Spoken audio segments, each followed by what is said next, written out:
पर्यावरण आकर्षण की आज की इस कक्षा में हम कक्षा 3 के पाठ्य पुस्तक के अगले अध्याय को देखेंगे।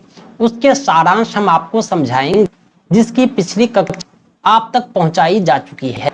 बीपीएससी अध्यापक भर्ती परीक्षा में पाठ्य पुस्तक से प्रश्न उठाए जाएंगे, इसलिए यह कक्षा आपके लिए काफी इम्पोर्टेंट है। आप इसे स्किप किए बिना एक एक पॉइंट को समझें। दोस्तों, बीपीएससी, टीआरई, प्राथमिक, माध्यमिक, उच्च माध्यमिक सभी विषयों के शिक्षकों के लिए हमारे नोट्स आप प्राप्त कर सकते हैं। पीडीएफ या प्रिंटेड हमारे नोट्स आपकी तैयारी के लिए सफिशिएंट है। पीडीएफ आप अपने व्हाट्सएप पर और प्रिंटेड बाय पोस्ट प्राप्त कर सकते हैं। हम कैश ऑन डिलीवरी की सुविधा भी देते हैं। इसके अलावा ऑनलाइन मॉक टेस्ट के माध्यम से आपको बेहतर प्रयास करने का अवसर मिलेगा। आइए हम शुरू करते हैं आज के सेशन की। कक्षा 3 की पाठ्य पुस्तक का अगला अध्याय, जिसकी इंपोर्टेंट लाइंस है, बच्चों को कागज की बुनाई और कपड़े पर छपाई करना हमारी पारंपरिक कला को बढ़ावा देगा। यानी जो छोटे बच्चे हैं उसको बुनाई, कढ़ाई, छपाई की भी प्रैक्टिस करानी चाहिए, ताकि जो हमारी कला है एक विरासत के रूप में उस तक पहुंच सके।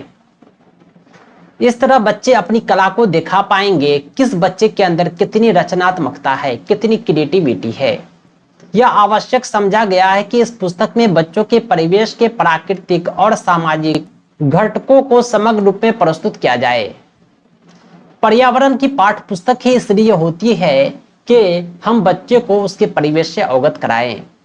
पर्यावरण अध्ययन विषय का पाठ्यक्रम भी अलग अलग विषयों से उप विषय की सूची लेने के बजाय ऐसे उप विषय थीम प्रस्तावित कर रहा है जो बच्चों के जीवन के बहुत करीब से जुड़े हैं। पाठ्य पुस्तक में प्रयास है कि प्रत्येक उप विषय से जुड़े प्राकृतिक, सामाजिक और सांस्कृतिक पक्ष बहुत सूक्ष्म रूप से उभरे, ताकि बच्चे अपने विचार सोच समझ कर बनाएं। यानी पाठ्य पुस्तक में जो भी विषय सम्मिलित किए जाते हैं उसके प्राकृतिक, सामाजिक और सांस्कृतिक पक्ष का ध्यान रखा जाता है, क्योंकि बच्चे पढ़ते हैं तो साथ में सोचते भी हैं। इससे उसके सोचने समझने की भी क्षमता का विकास होता है। राष्ट्रीय स्तर पर कक्षा के बहुसांस्कृतिक स्वरूप को प्रतिबिंबित करना एक चुनौतीपूर्ण कार्य रहा है। यानी बहुसांस्कृतिक स्वरूप का मतलब ये होता है कि अलग अलग संस्कृति के बच्चे कक्ष में उपस्थित हैं। यह आवश्यक समझा गया है कि सभी बच्चों को महत्व मिले, उनका समाज, संस्कृति, रहन सहन आदि सभी महत्वपूर्ण हैं। यानी कक्ष में जितने भी बच्चे हैं सभी को अपना संस्कृति, अपना परिवार, अपना समाज प्यारा है, और उसे बाकी रखना एक शिक्षक का कर्तव्य है। सभी बच्चे को समान अवसर, समान सम्मान मिलना चाहिए, ताकि उसकी संस्कृति बची रहे।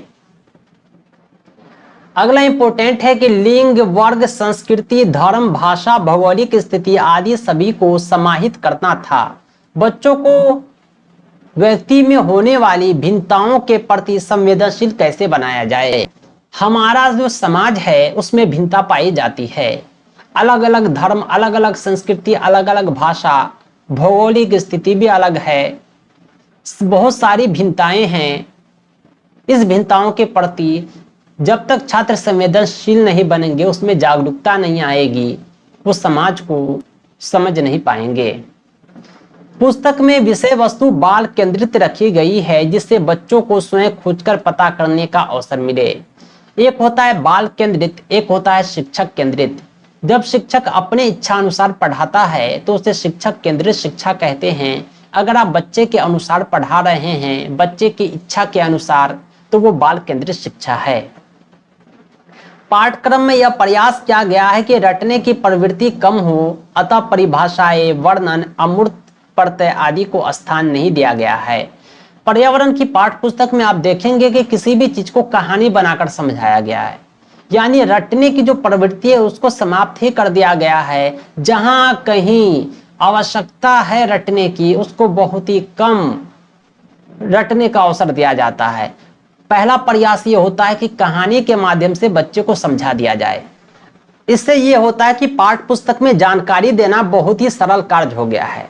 वास्तविक चुनौती है बच्चों को मौका दिया जाए जिससे वे अपने विचार प्रकट करे, उत्सुकता को बढ़ा सके, करके सीखे, प्रश्न करे, प्रयोग कर सके।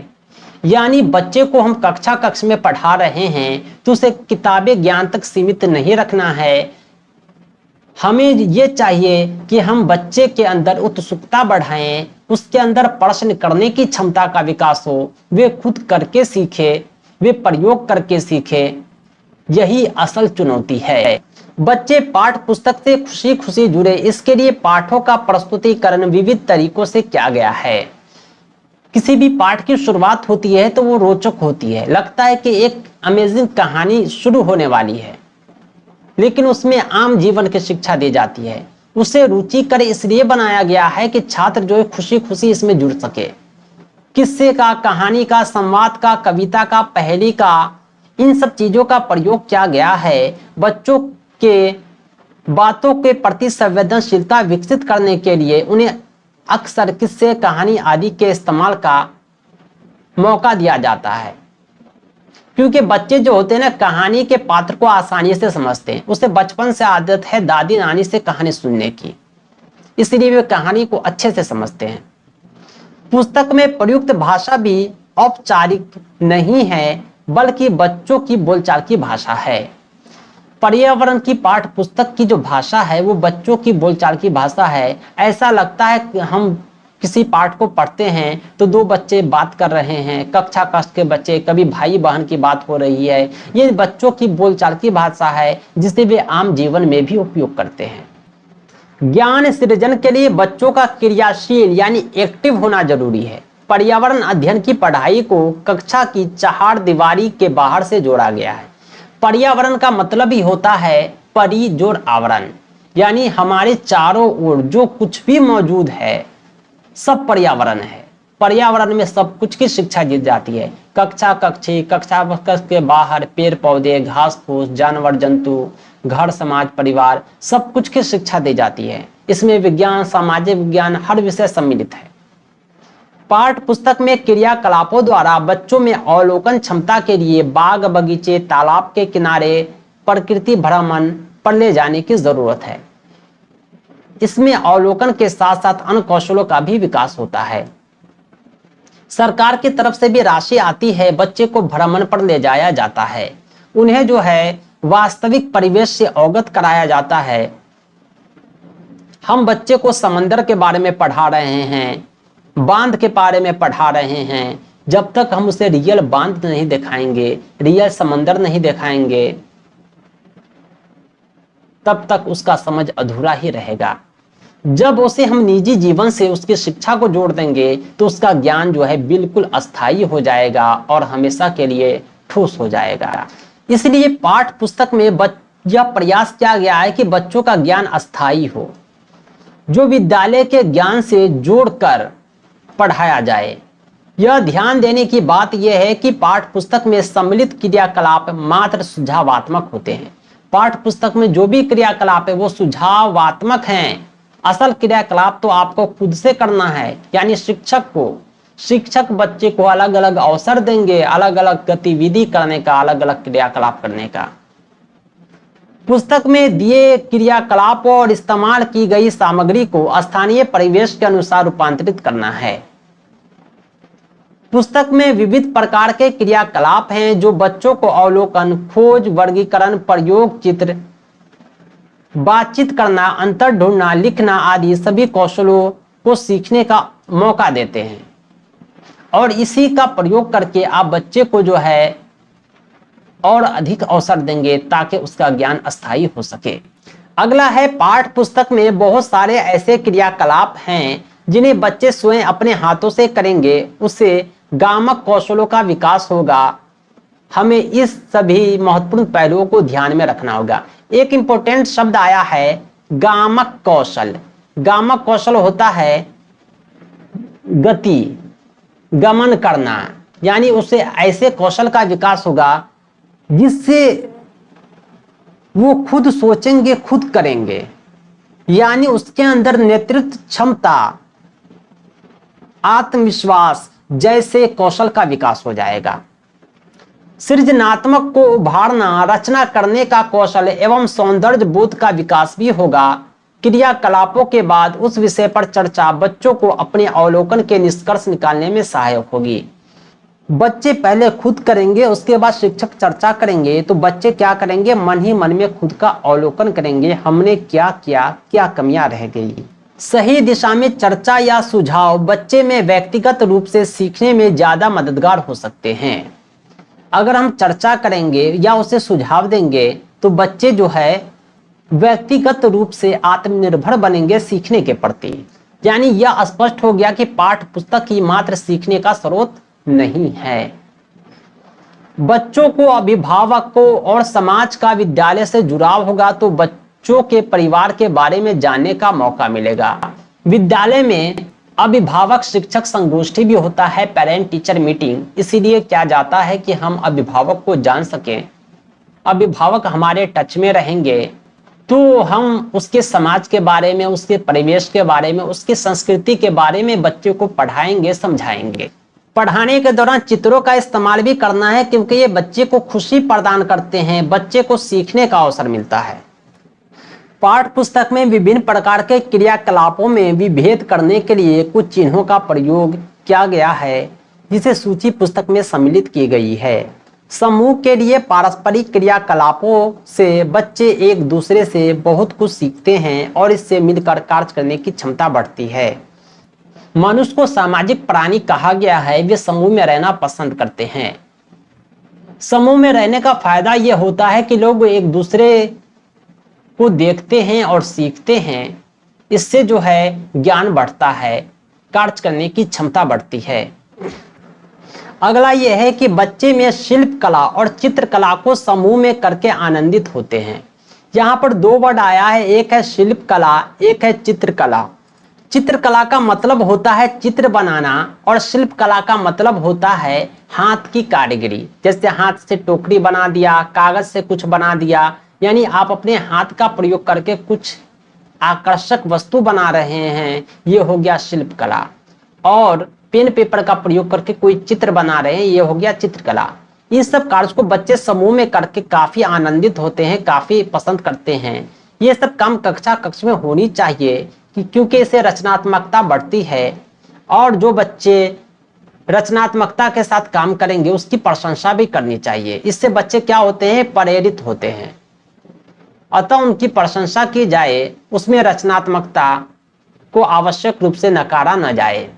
यानी अगर कोई बच्चे अच्छा चित्रकला बनाते हैं, यानी कोई अच्छा शिल्पकला भी बनाते हैं, तो हमें बच्चे को क्या करना है, शाबाशी देना है, उसे प्रेरित करना है ताकि उसका हौसला बुलंद हो।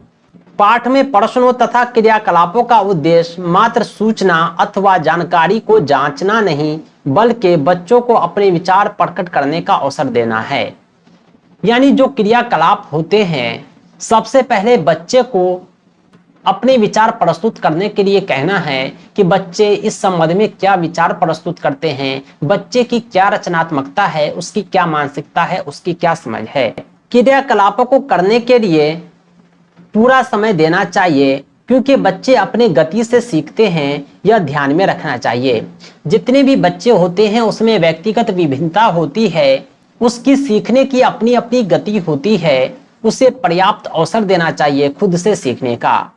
मूल्यांकन एक सतत प्रक्रिया है, अतः विभिन्न परिस्थितियों जैसे अवलोकन करना, प्रश्न पूछना, ड्राइंग अथवा चित्रकारी करना, समूह में चर्चा करना आदि के दौरान मूल्यांकन होना जरूरी है। मूल्यांकन का मतलब होता है जांचना, परखना। यह जो है लगातार चलना चाहिए क्योंकि यह सतत प्रक्रिया है।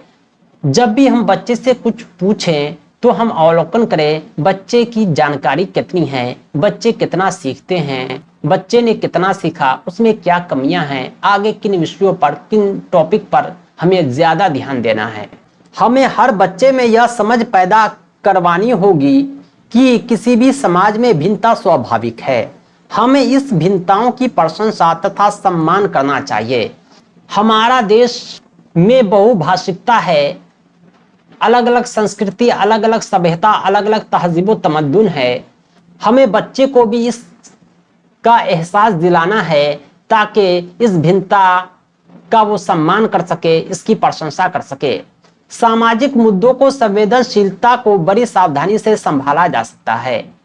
क्रिया को ऐसा संगठित करना चाहिए ताकि बच्चों को सीखने का अवसर मिल सके। कोई भी काम है, इससे हम बच्चे को कुछ ना कुछ सिखा सकते हैं। ये जो अब तक हमने जो पढ़ाया है 2 कक्षा में, ये पर्यावरण अध्ययन के पाठ पुस्तक 3 से लिया गया था। अगला जो क्लास होगा हमारा, उसमें हम आसपास पर्यावरण अध्ययन कक्षा 4 को पढ़ेंगे। पर्यावरण अध्ययन की पाठ पुस्तक कक्षा 4 का सारांश हम नेक्स्ट वीडियो में लेकर आएंगे। आज के लिए इतना ही। अगर आप अब तक हमारा नोट्स प्राप्त नहीं किए हैं तो ज़रूर संपर्क करें। इसी तरह की बेहतर तैयारी के लिए हमारे YouTube चैनल टीचर रहमत को सब्सक्राइब करें। साथ ही साथ हमारी वेबसाइट www.teacherahmad.com को भी विजिट करें। दोस्तों, आज के लिए इतना ही। बहुत बहुत धन्यवाद। Thanks for watching.